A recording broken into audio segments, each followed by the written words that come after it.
গরম ভাতের সাথে লাল শাক ভাজা তো এমনিতেই ভালো লাগে, আর তার সাথে যদি চিংড়ি মাছ দেওয়া হয় তাহলে তো স্বাদ বেড়ে আরও দ্বিগুণ।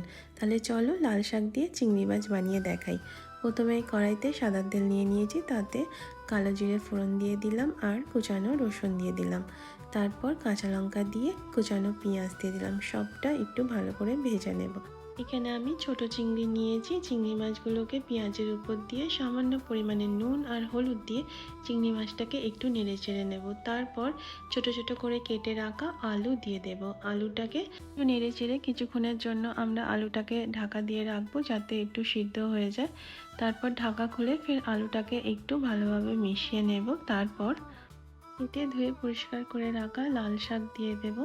তার উপরে অল্প পরিমাণে নুন দেব, আগে নুন দিয়েছি তাই এখানেও অল্প পরিমাণে নুন দেব আর সামান্য হলুদ দিয়ে পুরো জিনিসটাকে ভালোভাবে মিশিয়ে নেব, একটু ভাজা ভাজা করে নেব।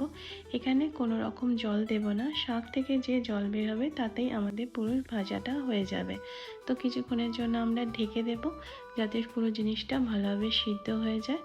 তো এখানে আমাদের সব জিনিসটা ভালোভাবে সিদ্ধ হয়ে গেছে। তো তৈরি আমাদের চিংড়ি মাছ দিয়ে লাল শাক ভাজা। যারা এখনো ট্রাই করনি তারা একবার করে দেখো, সত্যি খেতে অসাধারণ হয়।